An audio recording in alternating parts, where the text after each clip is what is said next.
from Indiana University, Bloomington. Aha. Forward backwards. Did you break it?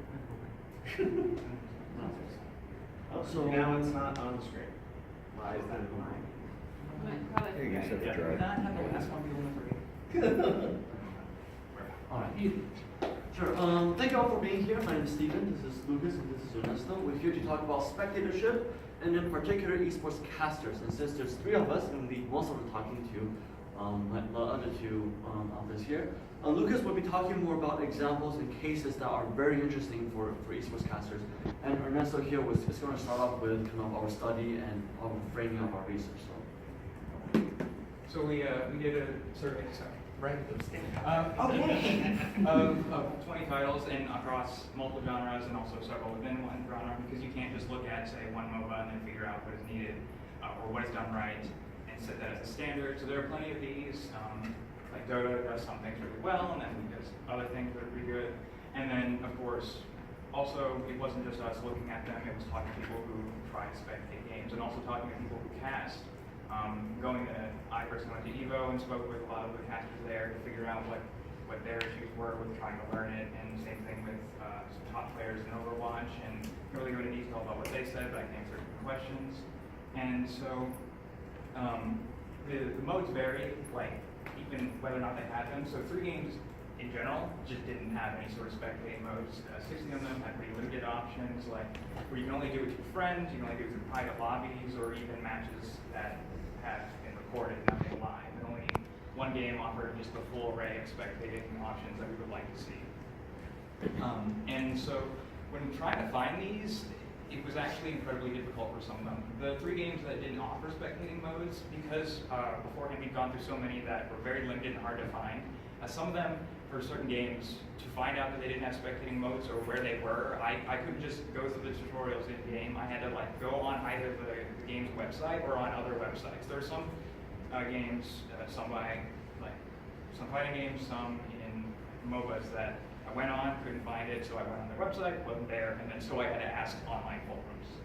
And based on what kind of game they provide different limit data for spectators. So fighting games in general, when you're spectating, they don't really give you anything else because they're designed to be played exclusively on land from original arcades. So there's nothing that you can hide in a fighting game to only show to a spectator. Some you can, usually these are very rare, or mods, percentage of damage dealt, or the hitboxes, or things like that.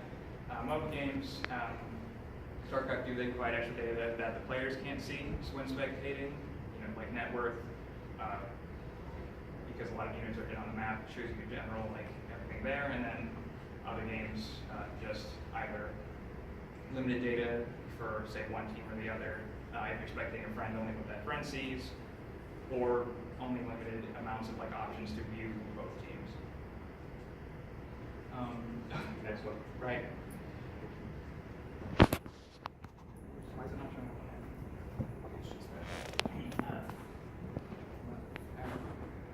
This is just a brief example of something that we want to see if for a spectating option.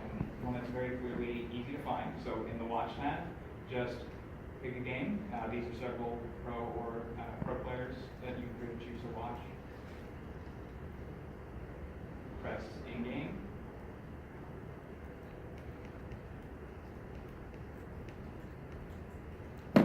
Wonderful loading times. Right. Upgrade your computer. And then immediately it just takes right off, not live, about a couple minute delay, but it just shows us the game. There's a variety of options, shows net worth, everything that we could really want to know. And it's super easy to see. The first time you would load up Dota, you could already see the watch tab pretty quickly.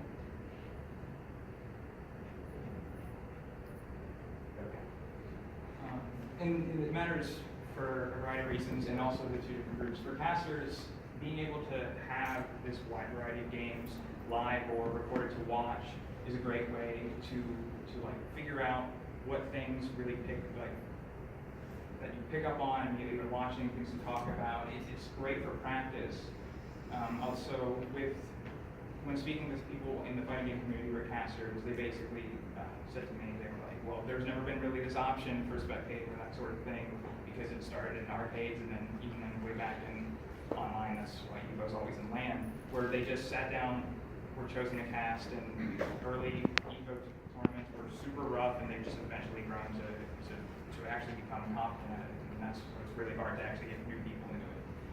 But for Dota or things like that, a lot of those casters practice on their own, and that was super useful. That's why when new casters come on, they have already at least a decent bit of quality to them. And you can practice telling stories on them, actually look at official matches as well, and it's very important that these options be available so you can improve your craft. And for the audience, it's important for them to, it allows them to watch games that maybe they can't, whether maybe they're somewhere else at the time, or that they're still learning, or, their hardware might not even be able to actually let them play the game themselves.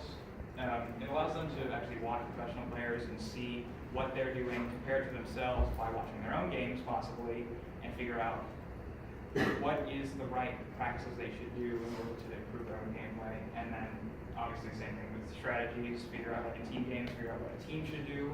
All these things are very useful to an audience when they're trying to improve their game or just enjoy themselves.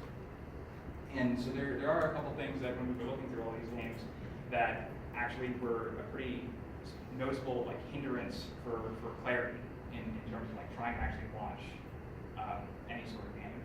So does anyone play Heroes of Newer? This is a Pandemonium who is, I forget if they use Hero champion, but I assume Heroes.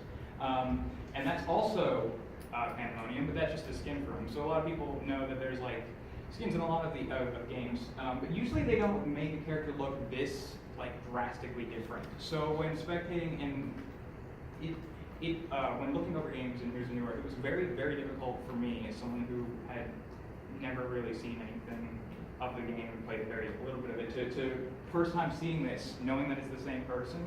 For someone trying to practice or learn, that would be incredibly difficult for them to actually pick up on. And then by the same token, these two heroes are different heroes, but they look the same. So your characters in the game not only have to look like themselves, but also don't make them look like another hero in the game. For both a caster and someone who's trying to watch this game as a spectator or an audience member, these two issues, all they do is cause confusion. And another bit along this whole visual clarity line is, what's going on here? I see 7 or 8 heroes, there's a bunch of things going on. I have no idea, I don't actually know where Minamaro, where that hero is. What's their location? Are they gonna get hit? What's going on? This is just very messy, very cluttered, and it's a thing that we've hit on with a lot of these spectator modes is we need a way to clarify things visually for casters and for the audience in general. Some games did it really, really well. Rocket League up here, everything's color-coded. You're the blue team, you're the orange team. If the ball's going into the orange goal, the blue team just scored. Good. It's very simple, clear, and also when you score a goal, there's a big pretty explosion, something has happened. Fighting games are also pretty clear for the most part.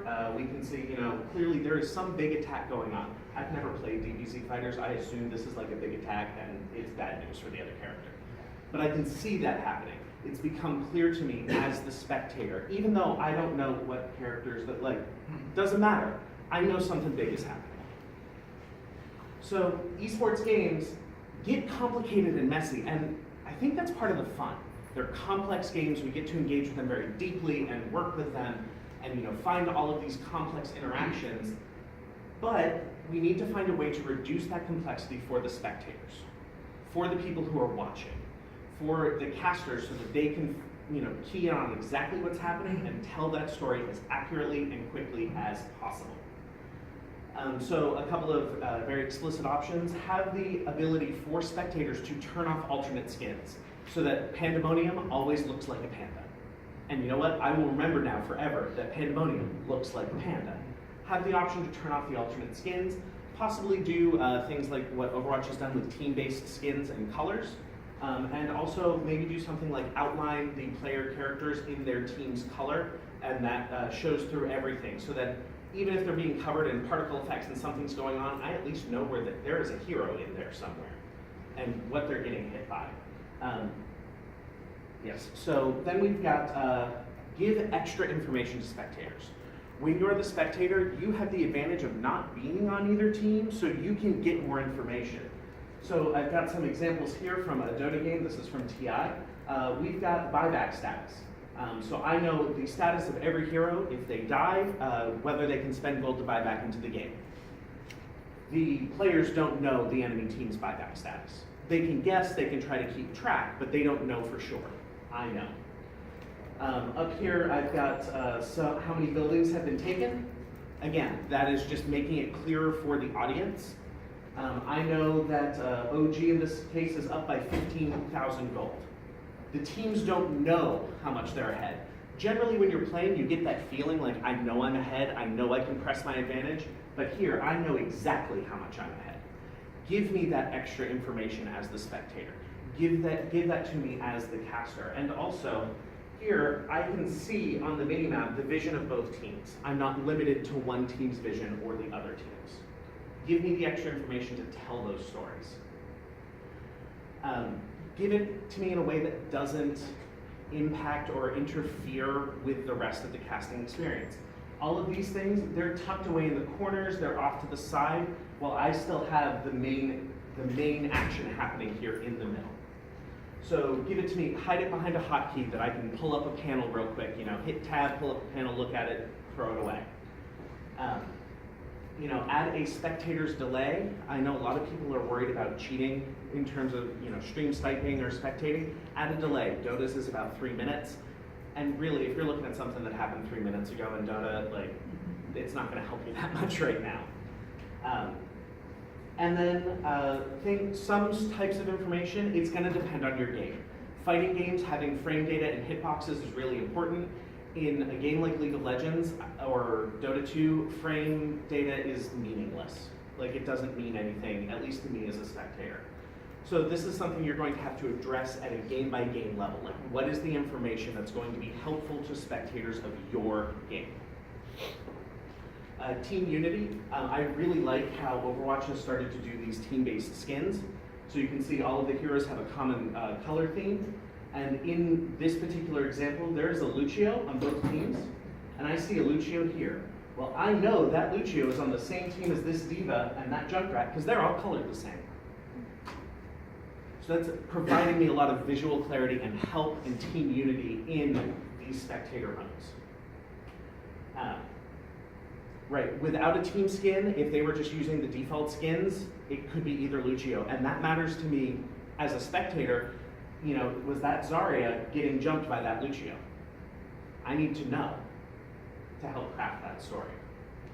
So, in conclusion, spectator modes are not ubiquitous, but they should be. They should be easy to find and easy to navigate. On a distressing number of these games, I had to go look up online on the forums, as Ernesto was saying, where to find the spectator mode. Because it was hidden behind settings, options, view game, I can't find it. If I can't find it, I can't use it. Camera controls for the spectator mode, if it makes sense for your game, should be snappy and responsive. In Overwatch, they are so sluggish, they make me motion sick, which means the spectator mode isn't useful to me. Consider these, give the extra information to spectators so that they know what's going on, they can craft the story. Whether they're just watching for themselves or starting to cast for an audience, that extra information helps tell the story and engage the audience. And give us the option to visually improve and understand the story of the game. Give me the chance to turn off optional skins and particle effects if it's interfering with my ability to cast the game, if it's interfering with my ability to understand what's going on. And every game, I understand, has their unique spectating needs. First-person shooters don't need frame rates. But you know what? They might, turning on a hitbox for a first-person shooter might be a huge benefit. So it depends on the game. And one thing that I like to end on, I've done a lot of research on casters. Casters are so vital to the esports experience. They are the #1 factor in engaging the audience and retaining the audience. If you don't believe me, go watch Monday Night Football on mute, and then come back and talk to me again. And this is how casters start. They start by getting into a spectator mode. They start by starting to cast. Give them the tools, and then you are giving yourselves a caster base to pull from that's just going to improve your esport overall. Thank you. Wow.